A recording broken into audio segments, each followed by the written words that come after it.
Welcome to the Real Free News audio podcast. Today, we are exploring legal limits and effective strategies for private citizens seeking to influence U.S. immigration enforcement in 2025, including reporting tips, public recording rules, charity scrutiny, and lawful paths to policy change through government roles. The intensification of immigration enforcement in the United States during 2025 has coincided with widespread frustration among citizens who perceive the federal government as either unwilling or unable to execute large-scale removal of undocumented immigrants at the desired pace. This frustration has manifested in repeated attempts to devise private or quasi-private strategies that bypass traditional governmental channels. The core tension lies between the constitutional and statutory monopoly of the federal government over immigration enforcement and the constitutionally protected rights of private citizens to free speech, petition, assembly, and political participation. Any viable strategy must therefore operate within a narrow corridor bounded on one side by federal criminal statutes such as 8 U.S.C. Section 1324, harboring and smuggling, and 18 U.S.C. Section 241, conspiracy against rights, and on the other by the First Amendment guarantees that protect public criticism, recording in public spaces, and political organizing. The legal landscape repeatedly demonstrates that attempts to replicate governmental functions, whether through infiltration of charitable organizations, private detention, or coordinated provocation, collapse into civil liability or criminal prosecution. Courts and federal agencies have consistently treated such actions as fraud, breach of fiduciary duty, or impermissible private exercise of sovereign power. Conversely, activities that remain strictly within the sphere of speech, petition, reporting, and lawful political pressure have proven both constitutionally bulletproof and, in the current political climate, remarkably effective. The distinction is not merely technical. It determines whether private initiative strengthens or undermines the broader enforcement project. This essay examines 5 distinct categories of private action that have emerged from the contemporary debate. Attempts to subvert existing humanitarian charities, public recording and journalistic exposure, anonymous and overt reporting to enforcement agencies, external scrutiny of nonprofit finances and operations, and finally the lawful penetration of government itself through election, appointment, or organized advocacy. The analysis reveals a clear hierarchy of efficacy and legality, culminating in the recognition that the only sustainable path for private citizens to achieve systemic change is through capturing or influencing the apparatus of the state rather than competing with it from the outside. Part 1. The legal impossibility of charity infiltration and mission redirection. Efforts to join immigrant aid charities with the intent of redirecting funds toward deportation or citizen priority programs uniformly violate multiple bodies of law. Once an individual accepts a position of trust, whether as board member, officer, or volunteer, state nonprofit corporation statutes and federal tax regulations impose fiduciary duties of care, loyalty, and obedience to the organization's IRS-approved charitable mission.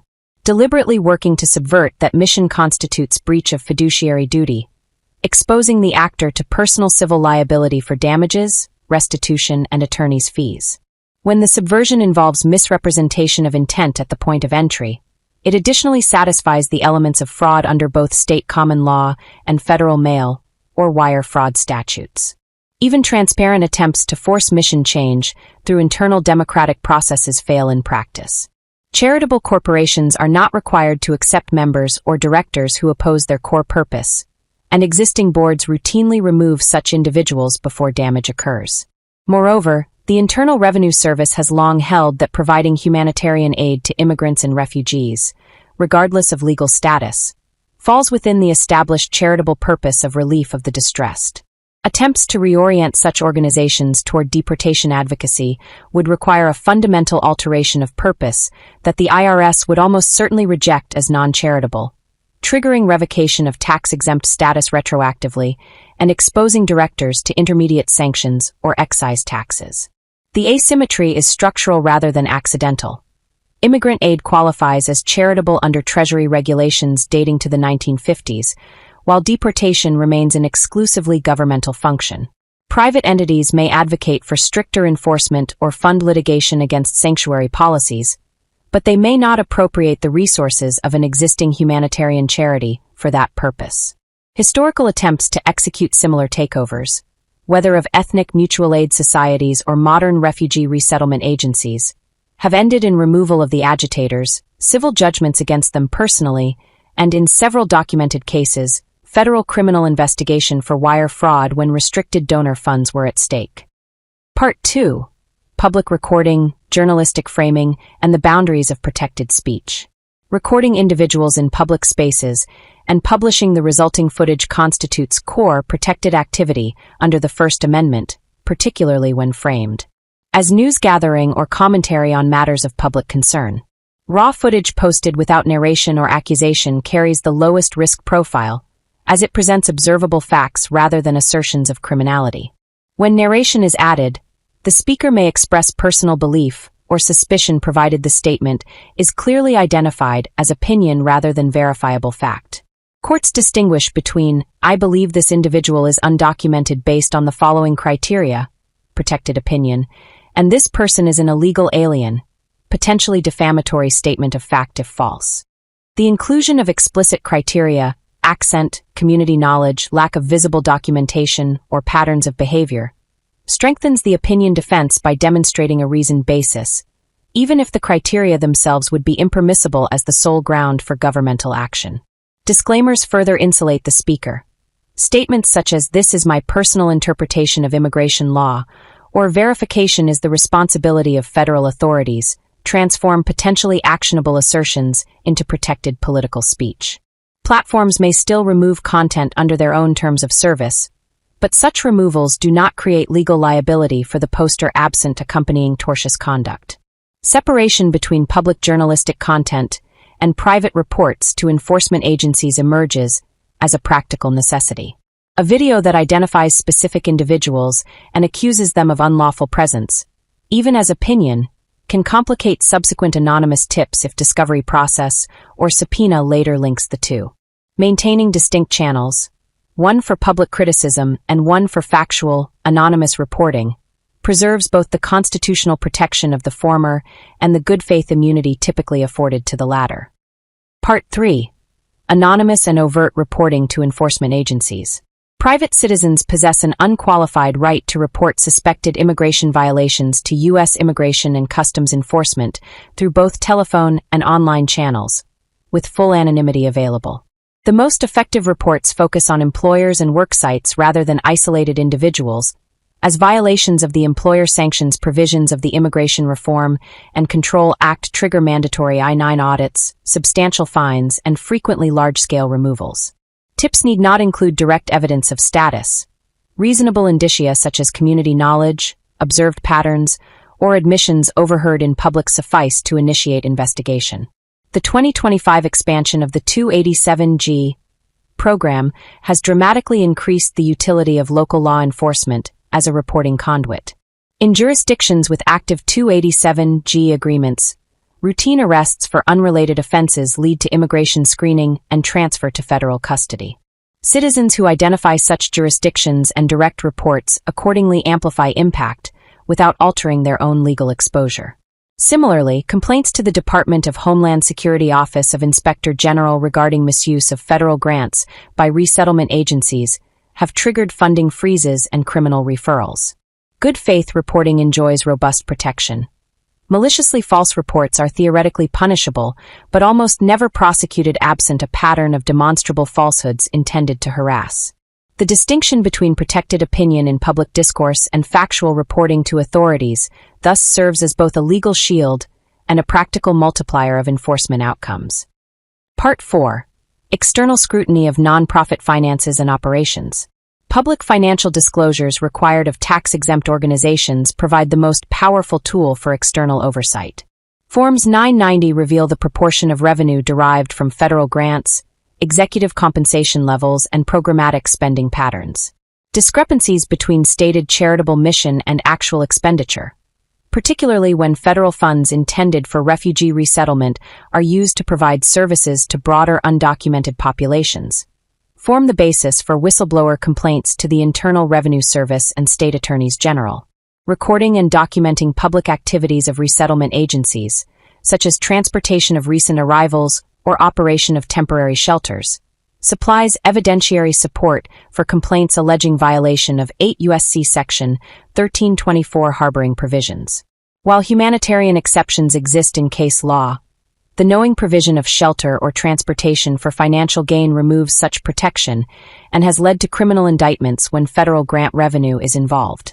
Freedom of Information Act requests directed at grant-making agencies further illuminate the flow of taxpayer funds. State attorneys general possess concurrent authority to investigate charitable solicitation fraud and breach of fiduciary duty. Coordinated complaints that demonstrate a pattern of mission drift or impermissible political activity have resulted in consent decrees, funding clawbacks, and, in extreme cases, dissolution proceedings. The combination of public documentation, financial analysis, and targeted administrative complaints thus offers a lawful mechanism to impose consequences that infiltration cannot achieve. Conclusion: citizens can report undocumented immigrants and employers. The persistent search for private shortcuts to immigration enforcement reveals a fundamental misunderstanding of the American constitutional order. The federal government's monopoly on removal authority is not a negotiable policy preference, but a structural feature rooted in the enumeration of powers and the Supremacy Clause. Private attempts to exercise that authority, whether through charity takeover, vigilante recording with accusatory intent, or coordinated provocation, inevitably collide with criminal statutes, civil rights protections, and fiduciary obligations, producing legal jeopardy rather than policy change. Experience demonstrates that lawful channels, when used strategically, yield results far beyond what clandestine or confrontational methods can achieve. Anonymous reporting to empowered agencies, public documentation combined with administrative complaints, and above all political organization to capture governmental authority, at every level, have produced measurable reductions in unauthorized presence and substantial constriction of the nonprofit infrastructure that supports it. Ultimately, the most effective private action is the one that transforms private citizens into public officials or into the organized force that places sympathetic officials in power. The energy currently directed toward legally untenable infiltration is more productively invested in electoral campaigns, appointment processes, and the creation of advocacy organizations that operate openly within the very system they seek to reform. Only through lawful occupation of the state's own machinery can the scale of enforcement desired by restrictionist citizens be realized without violating the constitutional order that makes such enforcement possible in the first place. Addendum: How citizens can report undocumented immigrants and employers in 2025 and 2026. Citizen reporting in the evolving enforcement landscape. The Trump administration's immigration enforcement surge in 2025 has amplified the role of private citizens in lawful reporting, as emphasized in Executive Order 14159, Protecting the American People Against Invasion, which directs ICE to expand partnerships for interior removals. This has resulted in over 60,000 detentions influenced by public tips through November 2025, according to ICE's enforcement and removal operations statistics and Guardian tracking of biweekly releases. The 287G program has seen explosive growth, reaching 1,190 agreements across 40 states by November 25, 2025, a 641% increase from January, enabling local officers to screen for immigration status during routine arrests. Reporting remains a protected civic duty, anonymous if preferred, with no liability for good faith submissions under federal guidelines. Under the Immigration Reform and Control Act, IRCA, of 1986, citizens can report unauthorized employment, triggering I-9 audits and fines adjusted effective January 2, 2025, from $281 to $28,000 per violation, with criminal penalties for patterns. For 2026 ongoing congressional appropriations, H.R.756, the 287G Program Protection Act, aim to sustain this momentum, integrating more local tips into federal operations. This guide expands on core processes, incorporating 2025 data from ICE dashboards and recent initiatives like the UAC Safety Verification Initiative, launched November 10, 2025, to protect 450,000 unaccompanied children placed with unvetted sponsors. Expanded reporting now includes cross-agency referrals, with DHS OIG handling tied fraud cases, ensuring tips lead to comprehensive investigations rather than isolated actions. As of November 2025, ICE's biweekly detention releases show 65,135 individuals held, with 73.6% lacking criminal convictions, underscoring the focus on interior enforcement driven by public inputs.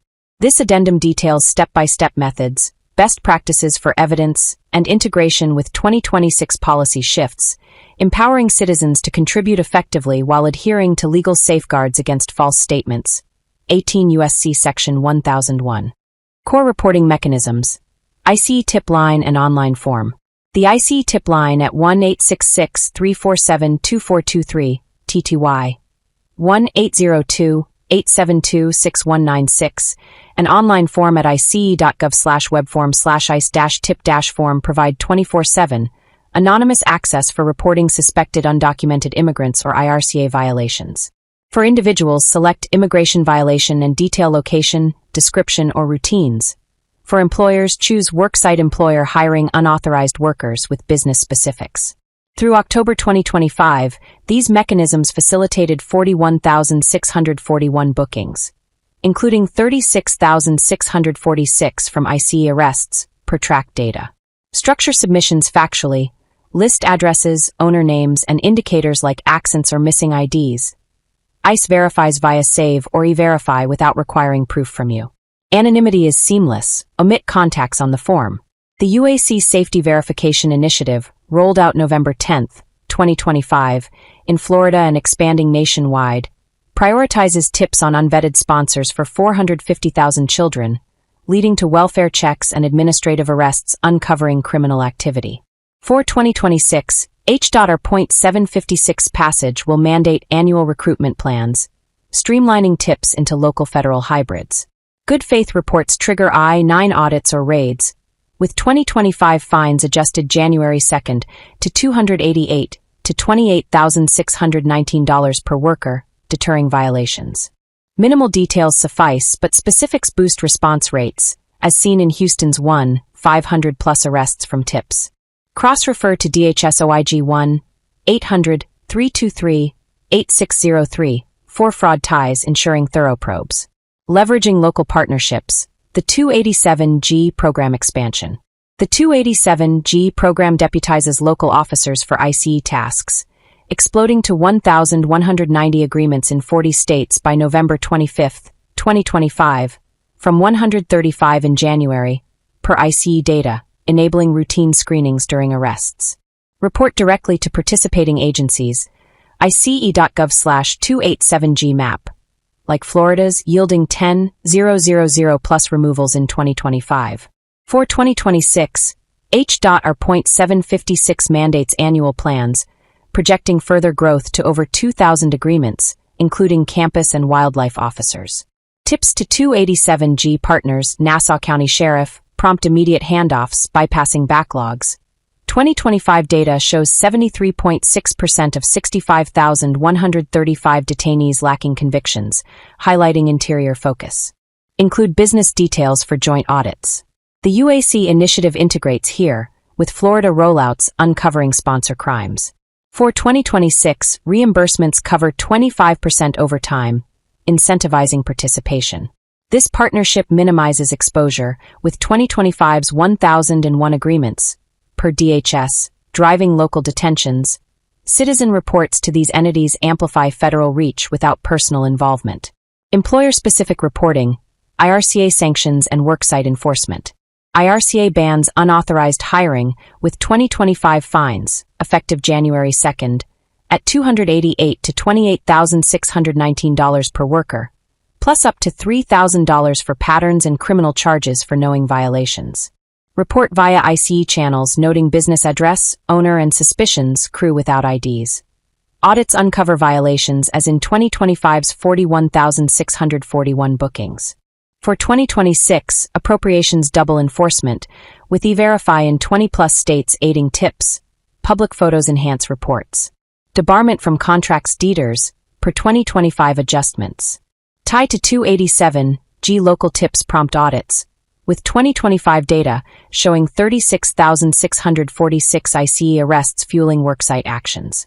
Integrating tips with broader enforcement initiatives. The UAC Safety Verification Initiative, November 10, 2025, targets 450,000 unvetted sponsors via 287G.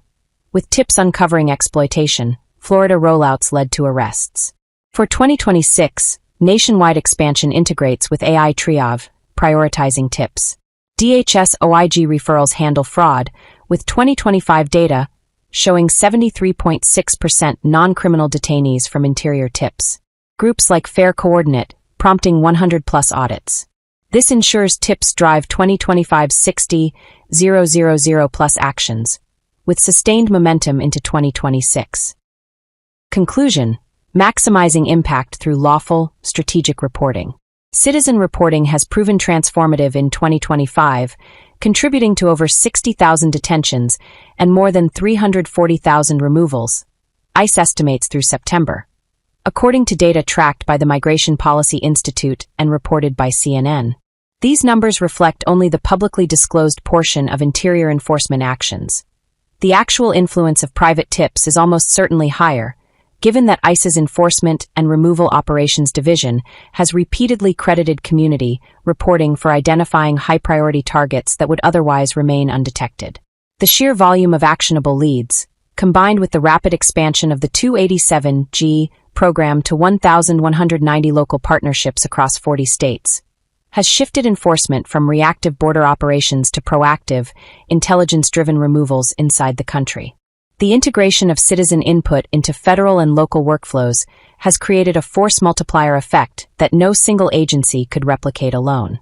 The November 10, 2025 launch of the UAC Safety Verification Initiative in Florida, now expanding nationwide, demonstrates how even narrowly focused tip campaigns can uncover serious criminal activity among sponsors while simultaneously generating thousands of new removal cases. When citizens provide specific locations, employer names, addresses, and observable patterns, ICE and its 287G partners can execute audits, welfare checks, and arrests with precision and speed. The result is not merely symbolic. Every confirmed IRCA violation now carries civil fines of $288 to $28,619 per unauthorized worker, and criminal prosecution for patterns or practices has become routine rather than exceptional. Looking ahead, the lawful, anonymous, and evidence-light reporting channels established in 2025 remain fully available and are actively encouraged by the current administration. As long as submissions remain factual and in good faith, they are shielded from liability and often trigger cascading consequences. Fines that bankrupt non-compliant employers, detainers issued during routine traffic stops, and shelter networks placed under immediate scrutiny. Citizens who master these tools do not need to infiltrate charities, confront individuals, or risk personal legal exposure. They simply become the eyes and ears of an enforcement apparatus that is finally resourced and authorized to act on the information provided. The transformative power lies not in private vigilantism, but in disciplined, protected participation within a system that, for the first time in decades, is structured to respond.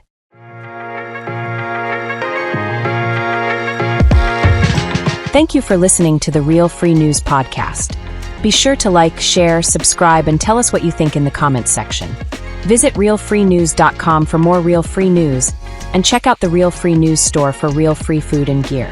Tune in again, and until then, remember to keep it real. Free news. See you next time.